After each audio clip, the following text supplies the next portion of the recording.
Hi there and welcome to my channel. Today's project is for the Vicki Boutin design team, and today I'm going to show you a layout that it was actually pretty fun to put together. So I'm going to go straight into the project. I'm starting with a 6x8 foundation paper, and that's the last one that I have. You're going to see it. I'm going to use mostly art crayons for this, and what I want to create is going to be a set of chevrons. So I'm going to make my own paper to cut my chevrons.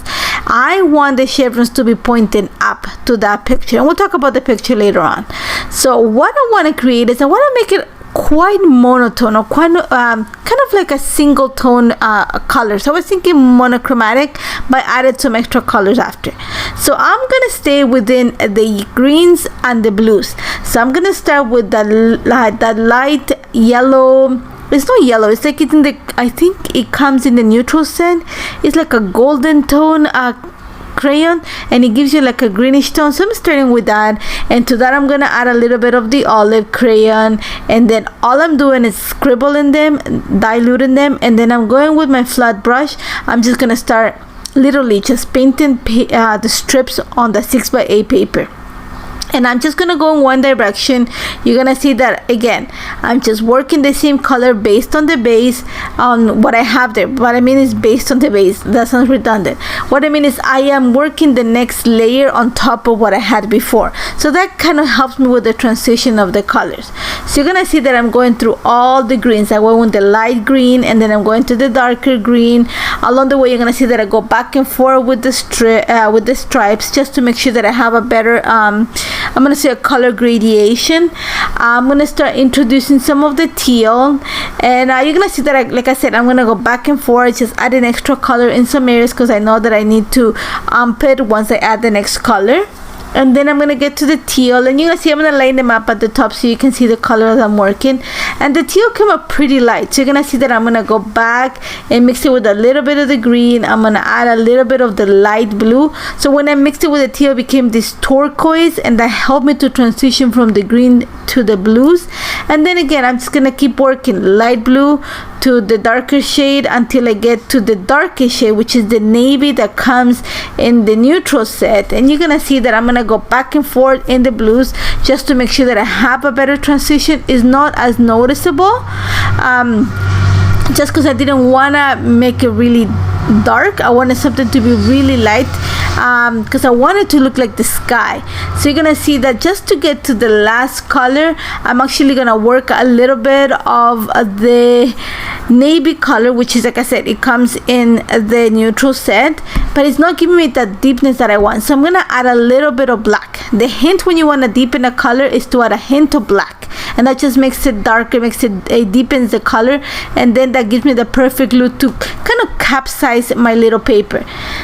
Just to finish, I'm just gonna add some of the splatters of the colors that I have. I have a little bit of green at the bottom, some blue at the top, just throughout the page, and I'm gonna set it aside to dry. I'm gonna make sure that it dries completely before I continue working on building the chevrons. So I'm gonna set it aside and start working on the background for this layout. Now the paper is still wet, so I just want to make sure that I measure more or less the space that I have where I'm gonna add my mixed media.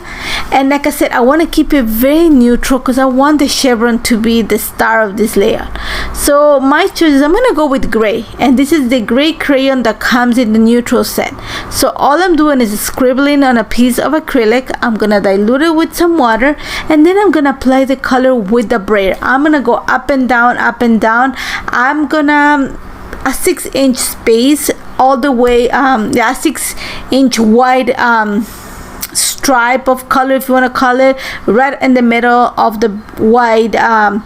This is a foundation paper that I didn't so it's just plain foundation paper, and I'm just gonna continue applying the gray crayon. You're gonna see that I am just gonna go with I'm not even going an entire rotation. I don't know, the entire height of the foundation paper. I'm just going in little areas, so it's gonna create those little lines just because the way you lift the brayer, and I'm okay with that.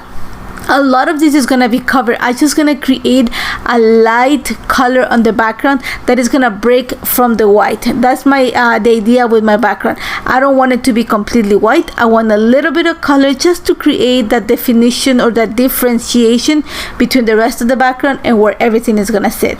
So you're gonna see that I'm just gonna deepen a little in some areas the gray.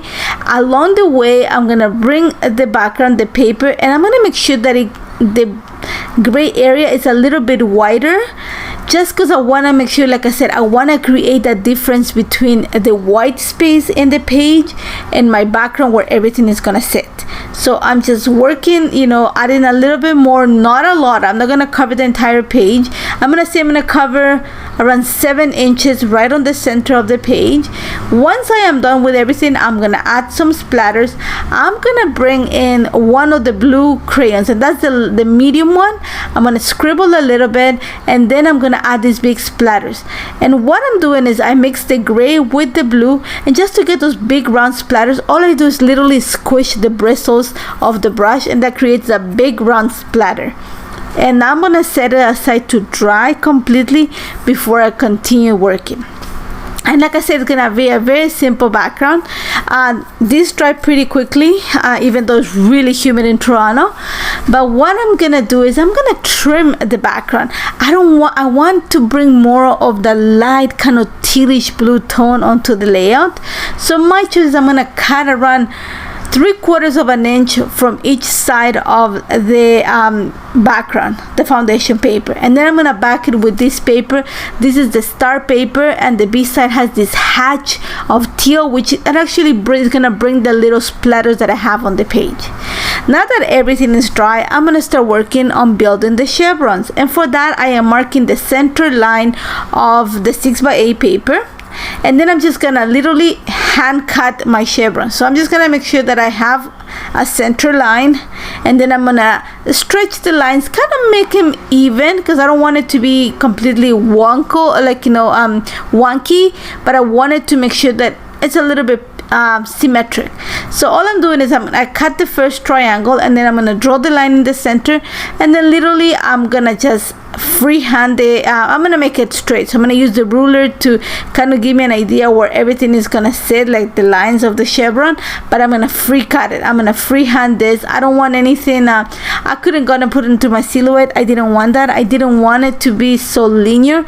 I want something I just want it to be a little bit less strict in a way. So all I'm gonna do right now is just start cutting. I'm just drawing the lines, and then I'm gonna go ahead and start cutting the chevron. So you're gonna see that I'm gonna come in and out of the camera, just because I don't want to show you the whole thing. And again, super simple. And like I said, this is gonna be probably the main thing that you're gonna see on my layout. So all I'm doing is just drawing the lines for my chevron, and then I'm gonna hand cut them. And then when I have them already, I have that nice gradation of color in my chevrons. So now that I have all this ready, I'm actually gonna start and go ahead and build it on my page. So you're gonna see that to start with, I'm just gonna use all the chevrons that I cut, and I like it. I really like it actually. But when I put my picture, you're gonna realize that it looks weird. It's just so tight, and it goes right onto the picture. So instead, I'm gonna add another layer of mixed media, just to kind of break the difference between the chevrons and the pictures. So for this, I'm gonna use the prism glaze, because it has a perfect teal blue color that I'm using. So I'm using my stencil brush, and I'm using the Star stencil. This is from the latest release, and all I'm gonna do is pick up a little bit of the prism glaze and go on a circular motion on top of the stencil with my stencil brush, and that's gonna create the impression. It's not gonna add texture, but it's gonna create a soft star look on the background. And then whatever is left over on the brush, I literally just move the stencil a little bit down, and then just went with the brush on top of it to create kind of a shadow effect.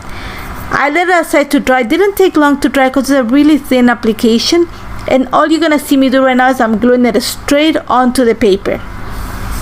Now that I have that ready, I'm gonna go ahead and actually start building the chevrons, actually my line of chevrons. So all I'm gonna do is I'm gonna mark the center line of the page, and then I'm gonna start just literally gluing the chevrons in place. I am using removable tape, and it's one because I'm actually gonna pass them through my sewing machine, so I'm gonna make sure that it doesn't gunk up, one. And the second one is because, like I said before, when I put them all together, I did not like the effect, so I might move some stuff around, and you're gonna see that it actually happens. I did not like it. I found that it was too busy, so instead I'm gonna start. First thing, I'm gonna lower the chevrons. So I started by lowering all the chevrons a little bit more. I don't mind it if I cut some of the green. I actually want to keep most of the blue in place, but still I found it really heavy. So my choice is I'm gonna get rid of the center chevron. You're gonna see in a bit. I'm gonna just take it out, and then I'm gonna space some of the chevrons in between, have a little bit more space, and I'm actually gonna take advantage of that space later on.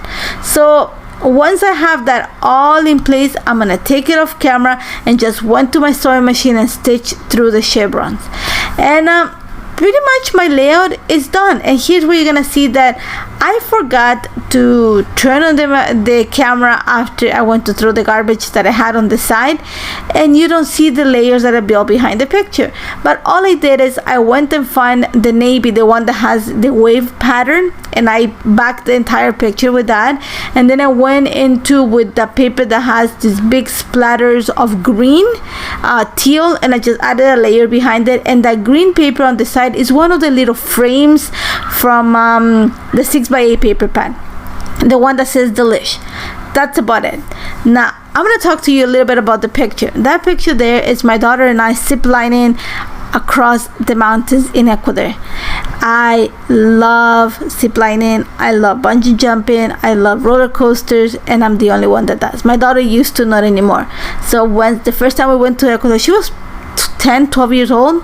We ziplined back and forth around, I don't know, think of a mountain, and we went back and forth. Love it. She loved it. She wouldn't do it again. I would do it on a heartbeat. But going back to the picture, so all I'm gonna do is just to emphasize those chevrons, I'm actually gonna bring some sentiments and put them using the diagonal line of the chevron. So you're gonna see that I'm gonna create a small cluster, and all it is phrase stickers. They look like little they look like little rectangles, and I'm just gonna take advantage of the chevron direction to add some of them. I'm gonna bring those arrows, and I'm gonna place some on the right, some of the left. You're gonna see that for the picture I added that says small adventure, just because I love it. I love the sentiment. It's exactly what it is. And then I'm gonna add a few more pieces to the top right corner of the picture. Just created a cluster. What gave me trouble was the title, because I wanted to make sure that the title fit inside a chevron. So I had to look in my stash. Those letters there are from a Dear Lizzie collection. I think it was last year. And then I'm gonna bring a few more pieces from, this is Color Kaleidoscope. It just has that kind of I don't know what, iridescent holographic look, and it has some stars, so I'm gonna bring some of them. And just because I have that craft look going, I'm gonna bring some of the wood stars from the Let's Wonder collection.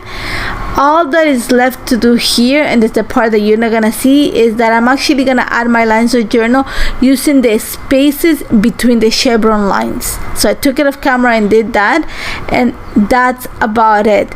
I love Adistronaut. I just had an idea. I had an idea that I wanted something that was gonna point out to the picture, especially because we're up in the sky and like super high in the sky. So the chevron idea came in place, something that you can create if you don't have pattern paper. And as you can see, I'm really low on pattern paper. And then I'm just gonna create a soft background, layer the picture with the colors that I'm using, a little bit of the monochromatic, a very small color palette. But I love Adistronaut. As always, if you have any questions, don't hesitate to contact me. Thank you so much for joining me. Take care.